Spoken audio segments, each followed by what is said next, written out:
या किल्ल्याची जन्मकहाणी इतिहासाच्या गूढ पानांमध्ये दडलेली आहे. काही जणांच्या मते हा किल्ला पहिल्यांदा बांधला आहे शातवाहनसने पहिल्या शतकामध्ये. पण हा वादाचा मुद्दा सोडला ना तर एक गोष्ट निश्चित आहे की 12व्या शतकाच्या सुमारास ही जागा देवगिरी म्हणून प्रसिद्ध होती. हे नाव उचित होतं कारण डोंगराच्या एका बाजूला खूप देवळं होती, जैन, बौद्ध आणि हिंदू धर्मीयांची. या जागेत संपन्नता होती आणि तिथे यादव साम्राज्याची सत्ता होती. त्यामुळेच दिल्लीच्या सुलतानांना ह्या जागेवर हल्ले करायचा मोह झाला. त्यामध्ये पहिला होता अल्लाउद्दीन खिलजी आणि त्यानंतर 8 शतकं उलटून गेली. 7 राजघराण्यांनी वर्चस्व गाजवलं. खिलजीनंतर आले तुघलक, बहामणी, मोगल, मराठे आणि असफजाई. ह्या किल्ल्यामध्ये असे बरेच अवशेष आहेत जे त्या काळातल्या रंगतदार कहाण्या रंगवून सांगतात.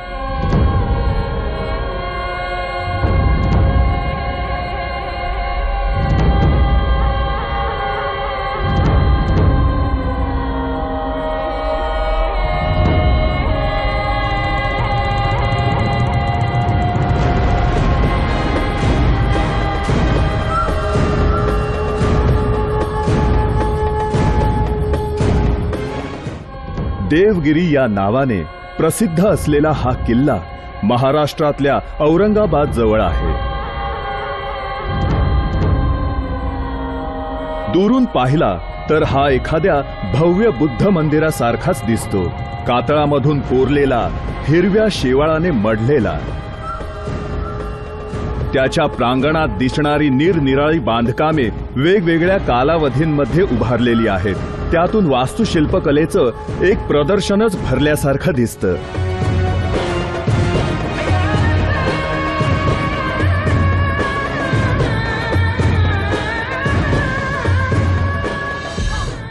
या किल्ल्याचं वैशिष्ट्य हेच आहे की हा इतर किल्ल्यांप्रमाणे बांधण्यात आला नव्हता, बांधकाम करावं लागलं नाही. हा कोरण्यात आला होता. हा एकाच कातळातून कोरून काढला गेला होता आणि त्यामुळेच असेल कदाचित याची मजबूती इतकी आहे की तुम्ही बचावाच्या दृष्टीने पहा किंवा संरक्षणाच्या दृष्टीने पहा तर मला खात्री आहे की दुसरा कोणताही किल्ला याच्याशी बरोबरी नाही करू शकत.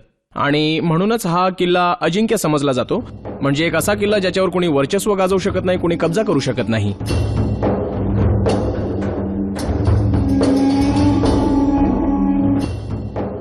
या किल्ल्याने त्याच्या 15 शतकांच्या प्रदीर्घ कालावधीत बऱ्याच आक्रमणांना तोंड दिले. इथे जी युद्ध झाली त्यांनी अनेकदा भारतीय इतिहासाची दिशा बदलली आहे. अल्लाउद्दीन खिलजी, मोहम्मद तुघलक, मलिक अंबर, शहाजहान आणि औरंगजेब यांनी यावर एका मागून एक हल्ले केले. जे आतमध्ये राहत होते त्यांना सोसावं लागलं, पण प्रत्येक वेळी त्यातून सावरून ते उभारीने जगायला लागले. दौलताबाद हा अतिशय सुंदरच आहे कारण बांधकामाचे निरनिराळे स्तर त्यात खूपच उठून दिसतात. शतकानुशतके पुन्हा पुन्हा बांधले गेलेले आणि दरवेळी आधीच्या बांधकामापेक्षा सुरक्षित.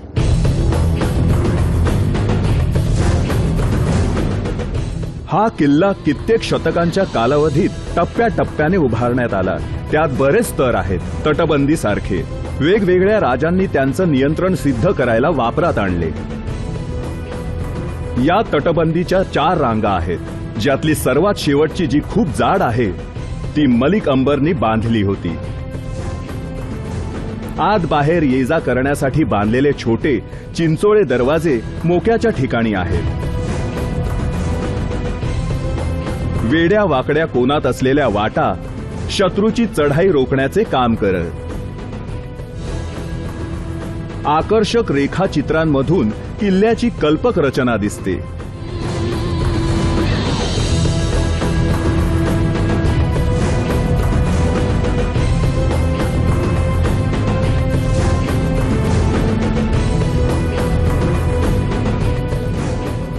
तटबंदी पार करून आल्यावर हल्लेखोरांना आणखी एका अडथळ्याला तोंड द्यावं लागत असे. खंदक, काही नैसर्गिक तर काही माणसांनी बनवलेले.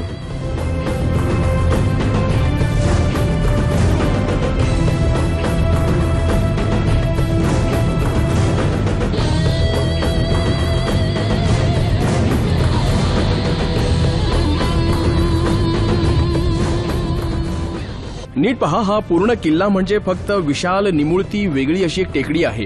याच्या भोवताली टेकड्या दिसत नाहीत. जरी इथे बाजूला पर्वतांच्या रांगाच रांगा दिसत असल्या तरी सुद्धा ही विशिष्ट जागा त्यांनी अशी निवडली आहे. म्हणजे पहा, अगदी जागा निवडण्यापासून ते इतके चोखंदळ होते. हा किल्ला आहे म्हणजे हा दिसायलाही तसाच हवा, लष्कराच्या दृष्टीने अगदी सुरक्षित आणि सोयीस्कर अशी जागा.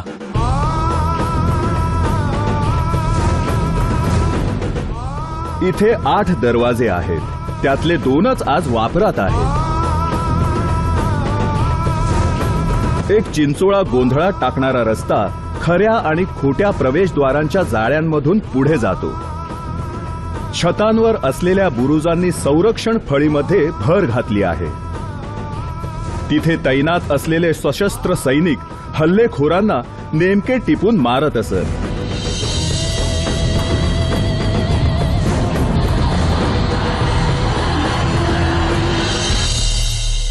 भारतातील सगळ्या किल्ल्यांपैकी दौलताबादच्या ह्या किल्ल्यावर ताबा मिळवणं खूप कठीण मानलं जात असे. निसर्गानं ह्याच्या भोवती एक संरक्षक कवच निर्माण केलंय. तिन्ही बाजूंनी हा उंच टेकड्यांनी वेढला गेलाय आणि एका गुळगुळीत कोरीव कातळावरती हा उभा आहे. अशी वदंता आहे की साप किंवा मुंगी सुद्धा वर चढू शकत नसे, मग माणूस काय. आणि एखादा वर आलाच तर त्याला 3 तटबंदीच्या रांगांना सामोरं जायला लागत असे. आणि त्यापुढे होते कृत्रिम तलाव, ज्यामध्ये रक्तपिपासू, मगरी आणि जहरीले साप आव असून बसलेले असायचे. त्याही पलीकडे एका ठिकाणी किल्ल्याचे रक्षक हे उकळत्या पाण्याचे हंडे घेऊन उभे असायचे, हल्लेखोरावर ओतायला तयार. खरंच हा किल्ला ताब्यात घेणं अतिशय अवघड होतं. यावर ताबा केवळ गद्दारीने शक्य होता. एक लाकडी पूल तुम्हाला एका प्राणघातक अडथळ्याकडे घेऊन जातो.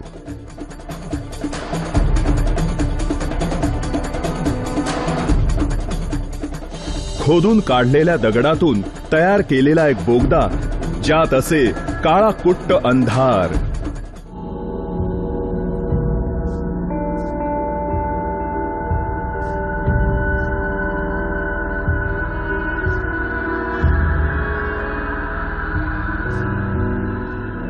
पहारेकरी जे उकळलेल्या तेलाच्या मोठ्या कढाया घेऊन तिथे उभे असायचे, हल्लेखोरावर तेल ओतायला.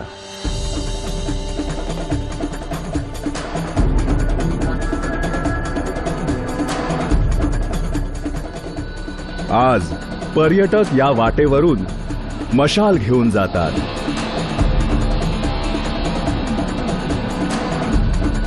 इथले फसवे रस्ते तुम्हाला अरुंद गल्ल्यांमधून घेऊन जातात किंवा मग अशा ठिकाणी जिथून तुम्ही तलावांमध्ये पडू शकता. तिथे अडकलेल्या लोकांना त्रास देण्यासाठी त्या बोगद्यामध्ये विषारी वायू सोडण्यात येत असे.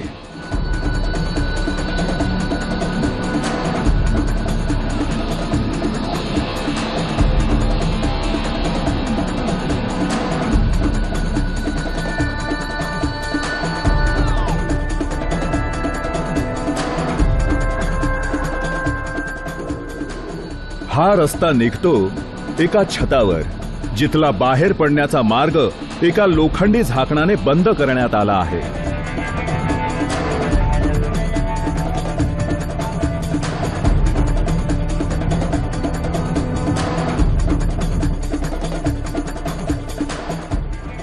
एका बाजूला असलेल्या या पायऱ्या येणाऱ्या पर्यटकांच्या सोयीसाठी हल्लीच्या काळातच बांधल्या आहेत. आपण 800 वर्ष प्राचीन वास्तू पाहतोय आणि ही खरंच मन भांबावून सोडणारी वास्तू आहे. आर्किटेक्ट म्हणून तर मी कधी कधी पूर्ण वेडावूनच जातो हे सगळं पाहून. सकाळी वेगळी दिसते, दुपारी वेगळी दिसते, संध्याकाळी वेगळीच दिसते.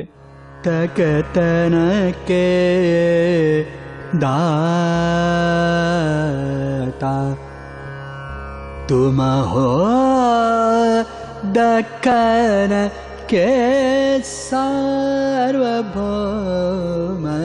सुखदाता भाग्य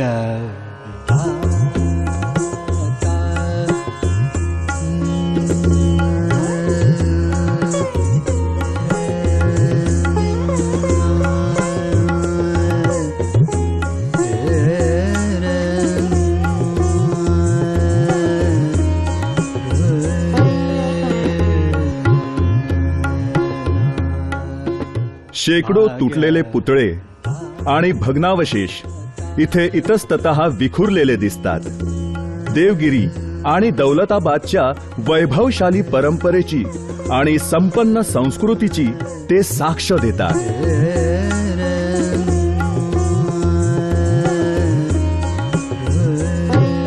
देवगिरीचा किल्ला हा त्या किल्ल्यांपैकी एक आहे जो केवळ युद्धाचे डावपेच किंवा युद्धातली हारजीत याबद्दलच सांगत नाही, तर यादव साम्राज्यातल्या सांस्कृतिक परंपरेबद्दलही बरंच सांगतो.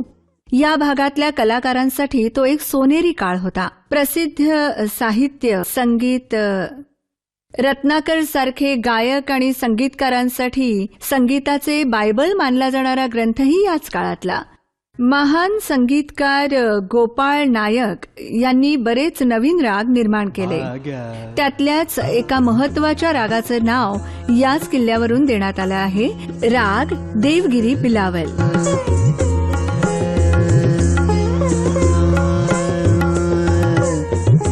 आवारात एक जुनं जैन मंदिर आहे, ज्याचं प्रांगण शोभिवंत खांबांनी 25 दालनांमध्ये विभागलं गेलंय. या भव्य मंदिराचं पुढील काळात एका मशिदीमध्ये रूपांतर झालं आणि म्हणूनच इथे आपल्याला घुमट आणि कमानी सुद्धा पाहायला मिळतात. स्वातंत्र्यानंतर इथे भारत मातेचा पुतळा उभारण्यात आला. आज ते भारत माता मंदिर म्हणून ओळखले जाते.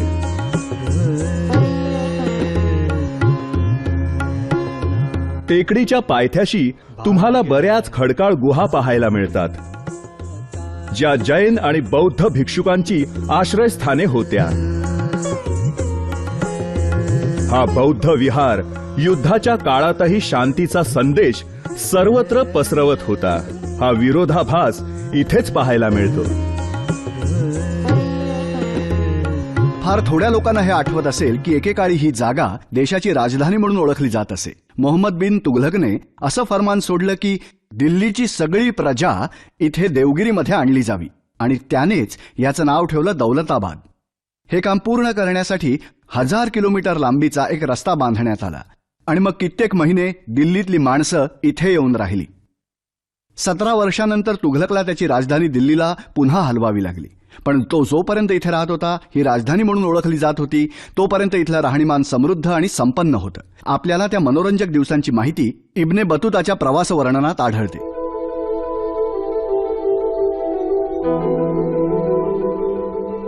हा किल्ला आज मोहम्मद शाह तुघलक याचे स्मारक म्हणून उभा आहे, जो अनेकांसाठी एक जुलमी राजा म्हणून ओळखला जायचा.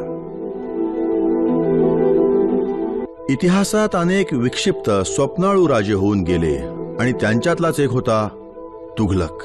त्याला त्याच्या ताब्यात असलेलं जग बदलायचं होतं आणि तसं करताना त्याला नवीन योजना आखायच्या होत्या, नवीन गोष्टी आणायच्या होत्या आणि सगळे त्याला वेडा म्हणायचे. तो एक असा माणूस होता ज्याला त्या काळात समजून घेतलंच गेलं नाही, कारण त्याचं एक स्वप्न होतं आणि तो कधीच समाधानी नव्हता. अशा माणसांना जे प्रत्यक्षात मिळालेलं असतं त्यात कधीच समाधान मिळत नाही. त्याला ती वस्तुस्थितीच बदलायची असते, जेवढं शक्य होईल तेवढी. काही वेळा यश मिळतं, काही वेळा नाही.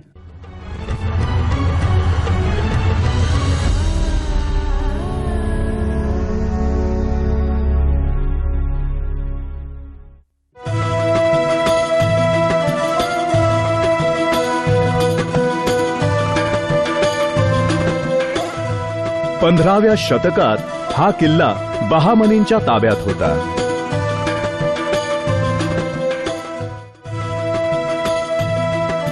एका बहामनी सुलतानाने गुजरातवर मिळालेला विजय साजरा करण्यासाठी 65 मीटर्स उंचीचा चांद मिनार बांधला.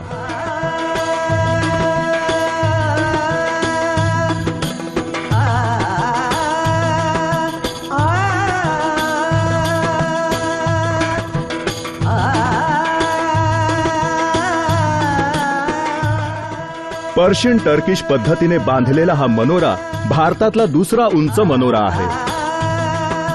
33 मीटर्सपेक्षा जास्त व्यास असलेल्या चांद मिनारचा उपयोग गरज पडल्यास टेहळणीसाठी करण्यात येत असे.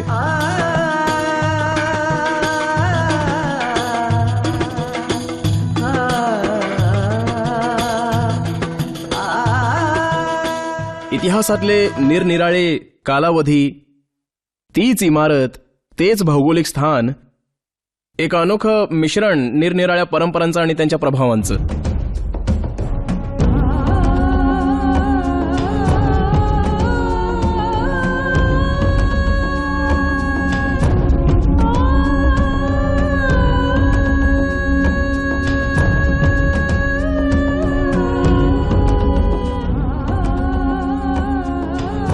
हा महाल चीनी महाल म्हणून प्रसिद्ध आहे, कारण त्याच्या भिंतीवर रंगीत चायनीज लाद्या लावलेल्या होत्या.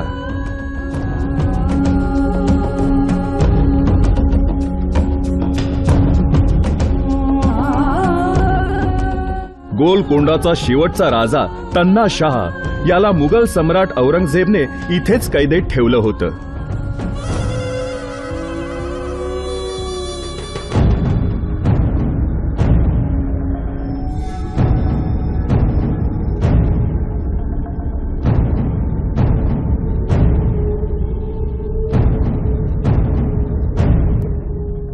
जेव्हा औरंगजेबने हा किल्ला ताब्यात घेतला तेव्हा त्याने किल्ल्याची संरक्षण फळी अधिक मजबूत करण्यासाठी चारी दिशांना फिरवता येतील अशा मोठ्या तोफा इथे मोक्याच्या ठिकाणी ठेवायचे आदेश दिले.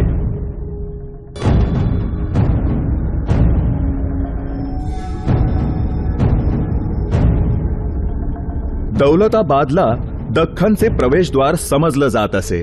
दिल्लीच्या सर्व सुलतानांना आणि मोगल सम्राटांना त्यावर ताबा मिळवण्याची लालसा होती. औरंगजेबने त्याच्या आयुष्याचा प्रदीर्घ काळ इथे व्यतीत केला.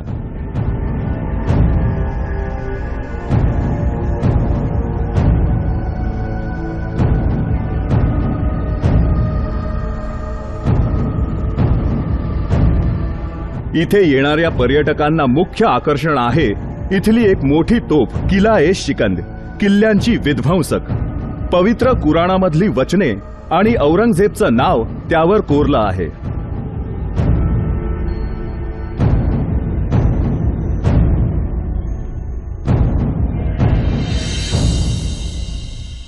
मोगल सम्राट औरंगजेबचं दौलताबादच्या किल्ल्याबरोबर खास नातं होतं. तो तरुण असताना त्याच्या वडिलांनी शहाजहान यांनी त्याची देवगिरीचा राज्यपाल म्हणून नेमणूक केली. त्या काळात त्याचा हा किल्ला आणि आजूबाजूच्या इतर प्रदेशावर ताबा मिळवायला अनमोल वाटा होता. औरंगजेबानेच ही तोफ इथे ठेवली आहे, जिचं नाव आहे किला-ए-शिकंद. शत्रूला दहशत वाटावी ह्या अपेक्षेतून तोफेला हे नाव देण्यात आलं होतं. औरंगजेब ह्या जागेच्या प्रेमात पडला होता. मृत्यूनंतर इथेच दफन करण्याच्या इच्छेमुळे जवळच खुलदाबादमध्ये त्याचं थडगं आहे. इतक्या मोठ्या सम्राटाचं हे थडगं त्याच्या मानाने साधच आहे. मोगल सम्राट औरंगजेबचं त्याच्या शेवटच्या इच्छेनुसार इथे दफन करण्यात आलं. त्या शुभ्र थडग्याभोवताली बांधलेल्या संगमरवरी भिंती खूप वर्षांनंतर लॉर्ड कर्झनने बांधल्या आहेत. तुम्ही अलीगड मुस्लिम लायब्ररीमध्ये गेलात तर तिथल्या हस्तलिखित विभागात तुम्हाला कुराणाची एक प्रत मिळेल, जिचं लिखाण व्यक्तिशः औरंगजेबाने स्वतःच्या हाताने केलं. तुम्हाला माहिती असेलच, त्यासाठी त्याने सरकारी तिजोरीतून एक पैसाही घेतला नव्हता. तो स्वतः शिवलेल्या टोप्या विकून पैसे कमावत असे. खूप साधं राहणीमान होतं त्याचं. इथे मुद्दा हा आहे, जरी ते मुस्लिम असले, जरी ते बाहेरून आलेले असले, जरी ते वेगवेगळ्या धर्माचे असले, जरी त्यांना जिंकण्याची उमेद असली तरी, आणि जरी ती जिंकण्याची उमेद सिद्ध करण्यासाठी त्यांना बराच खून खराबा करावा लागला असला तरीही त्यांनी भारताच्या विखुरलेल्या राज्यसंस्थेला एकसंध एकत्रित आणण्याचं महत्वाचं काम केलं. कोणत्या ना कोणत्या कारणाने एकत्र आणण्याचं आणि सगळ्यांना एकत्र जोडून ठेवण्याचं. औरंगजेबने दौलताबादच्या त्याच्या प्रदीर्घ वास्तव्यादरम्यान भारताला सांस्कृतिक आणि राजकीय दृष्ट्या एकसंध बनवण्याचा प्रयत्न केला. मोठमोठे विद्वान इथे येऊन गेले, मोठमोठे पर्यटक येऊन गेले, कवी येऊन गेले आणि त्यांनी याचं कौतुक करताना खूप काही लिहिलंय. खूप साऱ्या कविता लिहिल्या आहेत. हजरत अमीर खुसरो इथे आले होते मुबारक शाह खिलजीच्या काळात. तेव्हा असं म्हणतात की त्यांच्या बरोबरच ते इथे आले होते आणि इथलं सौंदर्य आणि वातावरण पाहून ते खूपच प्रभावित झाले आणि त्यांनी इथलं हे निसर्ग सौंदर्य पाहून याला स्वर्गाची उपमा दिली होती. आणि ते हेही म्हणाले होते की इथली हवामान खूप स्वर्गीय आहे आणि इथलं पाणी म्हणजे अमृतच.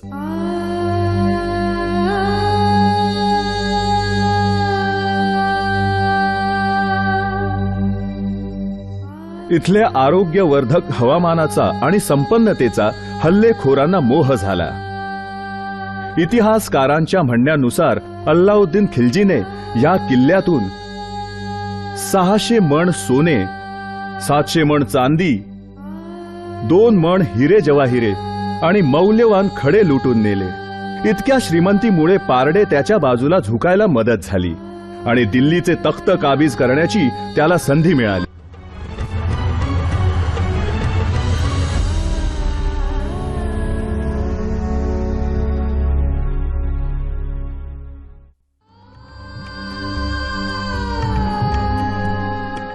मोगल बादशाह शहाजहान एखाद्या शक्तिशाली चुंबकाप्रमाणे दौलताबादकडे आकर्षित झाला. किल्ल्याच्या वर असलेली बारादरी त्यानेच बांधली.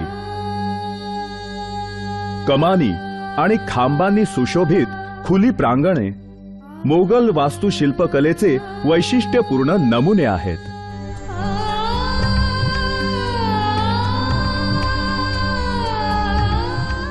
तुम्ही वास्तुशिल्पकलेचे विद्यार्थी असाल किंवा रचनाशास्त्राचे विद्यार्थी असाल, कोणत्याही स्तरावरच्या व्यक्तीसाठी ही जागा म्हणजे खरंच नेत्रसुखद मेजवानी आहे. म्हणजे सगळ्यांना समाधान मिळतं. 800 वर्षांची मिश्र परंपरा आहे ही, एखाद्या अतिशय सुंदर जंगलासारखी. जंगलामध्ये कसं एक झाड कडुलिंबाचं असतं, त्या शैलींचं एक मिश्रण आहे.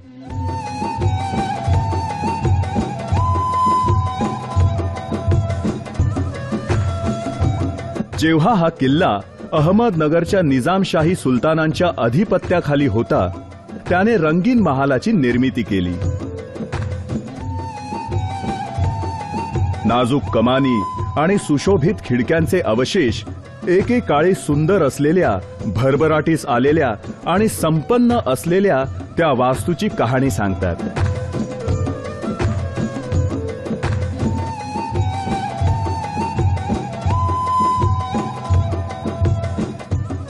दौलताबादच्या किल्ल्याचं जतन आणि नूतनीकरण करण्याच्या दृष्टीने एक महत्वाकांक्षी योजना आखली गेली आहे. दूरवरून, कानाकोपऱ्यातून कुशल कारागिरांना इथे एकत्र काम करायला बोलवण्यात आलं आहे.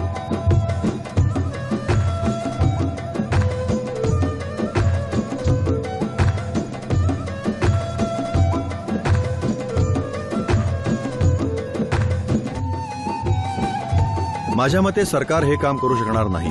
एनजीओंना पुढाकार घ्यावा लागेल आणि नागरिक, सामान्य नागरिक जर स्वतःहून अशा स्मारकांसाठी काही करणार नसतील, पुढाकार घेणार नसतील, योगदान देणार नसतील, तर ही स्मारकं आपल्या मुलांच्या आयुष्यातून कायमची नाहीशी होतील.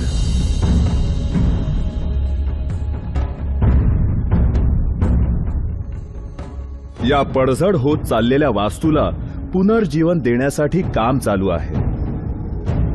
ते खूप महाग तर आहेच, पण ते करताना धोकेही बरेच आहेत.